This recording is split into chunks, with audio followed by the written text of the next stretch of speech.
Olá pessoal, bom dia, boa tarde, boa noite a todos.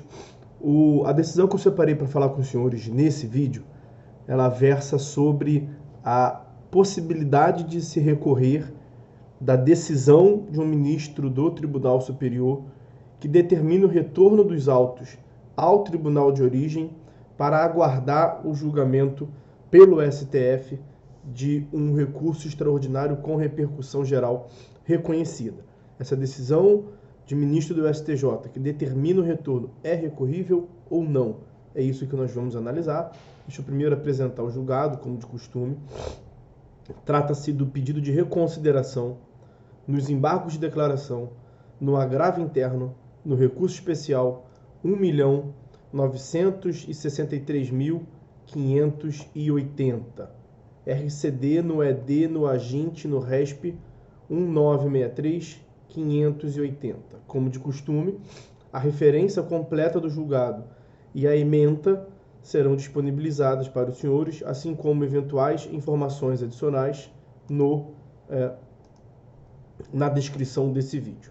O que nós tivemos aqui, do ponto de vista fático, da pretensão que chegou a ser formulada no STJ?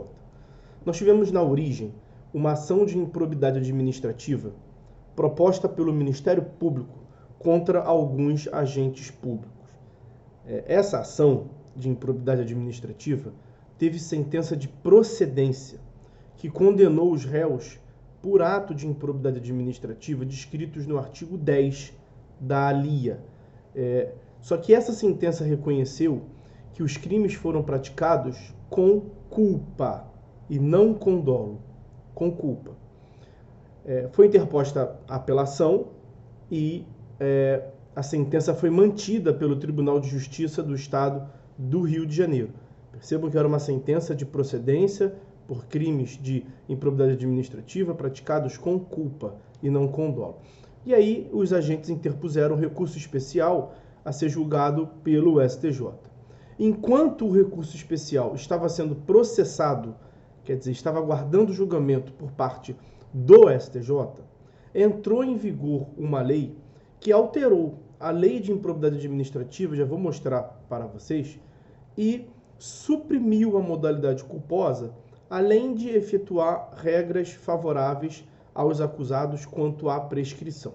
O que mais nos interessa aqui é a supressão da modalidade culposa, que foi o objeto da condenação nessa ação de improbidade administrativa. E aí surgiu uma relevante divergência, tanto na doutrina quanto na jurisprudência, a respeito de saber se essas alterações deveriam ser aplicadas, desde logo, aos processos ainda pendentes de julgamento, os processos ainda pendentes de trânsito em julgado, ainda pendente de conclusão, os processos que estão, portanto, em curso, e o STF definiu, pelo tema, no curso do agravo em recurso extraordinário 843989, que eu vou mostrar para vocês também na sequência, que resultou no tema 1199 da repercussão geral, a conveniência pela suspensão dos processos que estivessem no âmbito do STJ. E aí, ciente dessa decisão, os agentes públicos que tinham sido condenados, os réus, peticionaram para a relatora no âmbito do STJ, designada para julgar o RESP que for interposto por eles, dizendo que deveria ser aguardada a decisão do STF sobre o mérito do tema 1199, especialmente porque, se a conclusão do STF fosse no sentido de aplicação imediata da lei, isso beneficiaria os recorrentes. E aí, o que fez a ministra, que é o cerne do ponto de vista processual aqui, nesse vídeo, nessa decisão? A ministra, diante desse peticionamento dos agentes públicos, ao invés de sobrestar o RESP no próprio STJ, ela decidiu devolver os autos para o Tribunal de Justiça, para que os autos ficassem no Tribunal de Justiça local, no Rio de Janeiro, aguardando o resultado do julgamento do STF a respeito desse agravo no recurso extraordinário 843989, representado pelo tema 1199 da repercussão geral. E depois do julgamento, e que o Tribunal de Justiça, depois do julgamento do STF nesse tema 1199, verificasse se o acórdão anteriormente proferido pelo TJ estaria em conformidade ou não com a tese a ser fixada pelo Supremo. Se estivesse em conformidade, que fosse negado o seguimento ao RESP e os autos nem voltassem, portanto, para o STJ, e se estivesse em contrariedade, que fosse efetuado um novo julgamento no âmbito do TJ local, aplicando a tese do STF. E aí, diante dessa decisão da ministra do STJ, determinando o retorno dos autos ao Tribunal de Justiça, o Ministério Público interpôs agravo interno em face dessa decisão monocrática, pedindo que o RESP fosse desde logo julgado pela turma do STJ e que os autos não fossem devolvidos para o Tribunal de Justiça. É esse o contexto. Aí deixa eu mostrar para vocês aqui as disposições normativas que eu separei para falar com os senhores. A Lei de Improbidade Administrativa é a Lei 8.429 de 92, mas ela foi alterada, drasticamente alterada, pela Lei 14.230 de 2021, como está destacado para os senhores na tela. O artigo 10 desta lei previa que constitui ato de improbidade administrativa que causa lesão ao erário qualquer ação ou omissão dolosa ou culposa. Essa era a redação originária do artigo 10.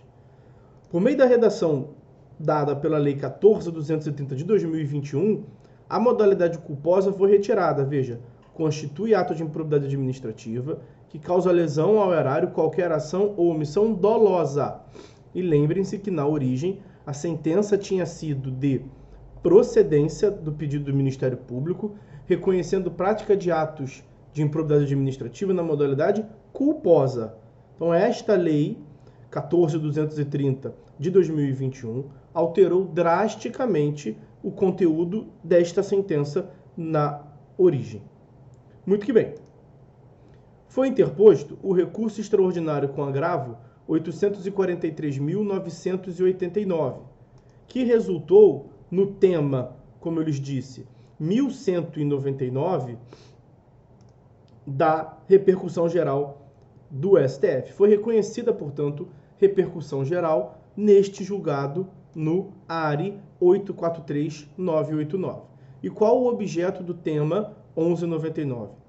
Definição de eventual irretroatividade ou retroatividade das disposições da Lei 14.230 de 2021, em especial em relação à necessidade da presença do elemento subjetivo dolo para a configuração do ato de improbidade administrativa, inclusive no artigo 10 da LIA, e a aplicação dos novos prazos de prescrição geral e intercorrente. E aí, o STF, por meio desta decisão no ARI 843.989, ele veio a dizer, veja, reconhecida a repercussão geral, que o artigo 1035, parágrafo 5º do CPC, dispõe que, reconhecida a repercussão geral, o relator do STF determinará a suspensão do processamento de todos os processos pendentes, individuais ou coletivos, que versem sobre a questão e tramitem em território nacional.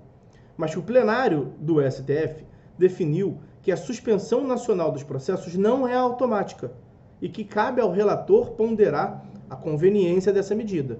Isso se deu na questão de ordem do recurso extraordinário 966-177, julgado pelo plenário do STF, relatoria do ministro Luiz Fux, em 2019. E aí continua o ministro Alexandre de Moraes. Na presente hipótese, não se afigura recomendável o sobrestamento dos processos nas instâncias ordinárias, haja vista que, letra A, a instrução processual e a produção de provas poderiam ser severamente comprometidas, e letra B, eventuais medidas de constrição patrimonial devem ser prontamente examinadas em 2 graus de jurisdição. Então percebam que o STF reconheceu a repercussão geral quanto à retroatividade desta lei que mexeu na LIA, mas determinou o prosseguimento dos processos nas instâncias ordinárias, nos tribunais de justiça e nos tribunais regionais federais, na primeira e na segunda instância. No entanto, continua o ministro Alexandre de Moraes, não obstante, simples pesquisa na base de dados do STJ revela que proliferam os pedidos de aplicação da Lei 14.230 de 21, em processos na fase de recurso especial, já remetidos ao Tribunal da Cidadania pelos tribunais de origem. Assim, considerando que tais pleitos têm como fundamentos a controvérsia reconhecida na repercussão geral por essa Suprema Corte, recomenda-se também o sobrestamento dos processos em que tenha havido tal postulação, com a finalidade de prevenir juízos conflitantes. Por conta disso, portanto, ele decretou a suspensão do processamento dos recursos especiais, nos quais suscitada, ainda que por simples petição, a aplicação retroativa da Lei 14.230 de 2021. Foi justamente a hipótese que se deu nos autos. Tinha um RESP aguardando julgamento no STJ, sobreveio a lei de 2021, modificando drasticamente a LIA, Lei de Improbidade Administrativa, com especial enfoque no objeto da condenação, que tinha sido reconhecida a improbidade por ato culposo, e a lei retirou o ato culposo. A defesa estava requerendo, naturalmente, a aplicação desta nova lei, benéfica aos acusados, e o STF reconheceu repercussão geral para definir o alcance da nova lei, determinou, como nós vimos, o sobrestamento dos recursos especiais, logo o sobrestamento do caso que estamos sobre análise. E aí, em matéria de reconhecimento de repercussão geral e de reflexo dos recursos repetitivos lato sensu nos processos em curso, nós temos o artigo 1040 e 1041 do CPC, que vai determinar a análise do tribunal local quanto ao recurso especial extraordinário interposto diante das decisões que foram proferidas pelos tribunais superiores nessa modalidade de, vamos chamar de recurso repetitivo lato sensu. O 1040 prevê que, publicado o acórdão paradigma, o acórdão da repercussão geral, o acórdão do recurso especial repetitivo, do RE repetitivo, o presidente e o vice-presidente do tribunal local, tribunal de origem, negará seguimento aos recursos especiais e extraordinários que tenham sido sobrestados na origem, se o acórdão recorrido coincidir com a orientação do Tribunal Superior. Se estiver no mesmo sentido o acórdão local com o acórdão do Tribunal Superior. Ou o órgão que proferiu o acórdão recorrido na origem vai fazer o juízo de retratação, vai reexaminar o processo de competência originária, a remessa necessária ou o recurso anteriormente julgado, se o acórdão recorrido contrariar a orientação do Tribunal Superior.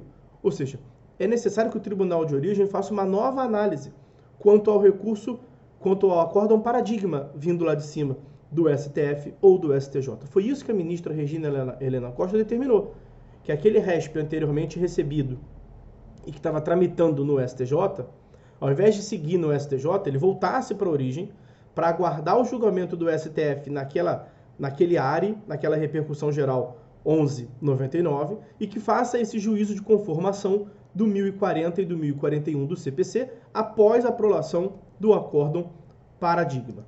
E aí, seguindo, o artigo 1037, nos parágrafos 9º e 10, prevê que a análise quanto à aplicação correta do entendimento do acórdão paradigma no acórdão anteriormente proferido pelo tribunal local comporta apenas pedido de reconsideração. Veja, demonstrada a distinção. Então, vamos lá. Voltou para o tribunal local. O tribunal local aguardou o julgamento do STF nesse ARE do tema 1199 da repercussão geral e aí disse que o acórdão local estava em conformidade. Negou o seguimento aos recursos. Ou disse que o acórdão do tribunal local divergiu do acórdão do paradigma do STF e fez uma nova análise. Desta decisão do tribunal local quanto à compatibilidade do seu acórdão com o acórdão paradigma do STF no tema 1199, o que caberia ou poderia a parte fazer? No termo dos parágrafos 9º e 10º do artigo 1037, ela podia apresentar no máximo um requerimento de reconsideração, demonstrando distinção entre a questão a ser decidida no processo e aquela a ser julgada no recurso especial extraordinário afetado, a parte poderá requerer o prosseguimento do seu processo, se a sua questão for distinta, se houver um distinguish. E aí o parágrafo 10 diz para onde que esse requerimento deve ser endereçado. Pois bem, o STJ já tinha decidido, em outro caso, agravo interno, nos embargos de declaração, no agravo em recurso especial 1.186.385, aginte no ED, no ARESP 11.86.385, já havia decidido que esta Corte de Justiça, STJ, já decidiu que, ainda que parte das questões impugnadas no recurso especial sejam distintas daquelas objeto de afetação pelo STF, aplicável se mostra mutatis mutandis o comando previsto no 1037, parágrafo 7º do CPC, cujo regramento determina seja julgada em primeiro lugar a matéria afetada, para apenas depois prosseguir na resolução do especial apelo, relativamente ao resíduo não alcançado pela decisão dada em repercussão geral. Item 3. É irrecorrível ato desse Tribunal Superior que determina o sobrestamento de recursos a fim de se aguardar a fixação da tese jurídica pelo STF, já que desprovido de caráter decisório e cita precedentes. Ou seja, a análise, tendo feito todo esse apanhado geral, o objeto desse pedido de reconsideração pelo Ministério Público, que nós estamos a analisar aqui, é saber se a decisão de ministro do STJ, que determina o retorno dos autos ao tribunal de origem, para que no tribunal de origem os autos aguardem a resolução pelo STF da repercussão geral lá reconhecida, se essa decisão do ministro do STJ é ou não recorrível. E a resposta é não, não é recorrível.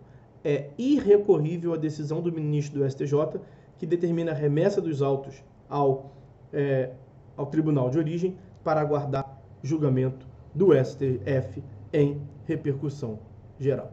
Esse o conteúdo desse pedido de reconsideração. O agravo interno, portanto, interposto, que solicitava o julgamento desde logo pela turma, foi negado o conhecimento, ele não foi conhecido, pois essa decisão de retorno dos autos ao tribunal de origem, a fim de que lá seja exercido o juízo de conformidade pelos artigos 1040 e 1041, é, em regra, irrecorrível, salvo se demonstrado erro ou equívoco patente em questões de distinção do caso presente sob julgamento e do tema em repercussão geral analisado no acórdão paradigma. Somente a título de complementação e muito brevemente, a título de curiosidade, esse tema 1199 já foi definido pelo STF no julgamento desse agravo em recurso extraordinário 843-989. E a conclusão a qual chegou o STF, e já vem sendo aplicado, foi no sentido de dar provimento ao recurso extraordinário, fixando tese de repercussão geral do tema 1199. Não é o nosso objeto de análise aqui, eu estou mencionando apenas a título de curiosidade, e determinou-se, portanto, a aplicação imediata da extinção da modalidade culposa e fixou teses sobre a prescrição benéfica aos acusados em improbidade administrativa. Tá certo? Bom, então, essas considerações que eu queria fazer, especialmente quanto à irrecorribilidade da decisão de ministro do STJ que determina o sobrestamento ou o retorno dos autos a tribunal de origem para aguardar fixação de tese pelo STF em repercussão geral. Então, por hora é só, meus amigos. Ficamos por aqui. Fiquem todos com Deus e até a próxima.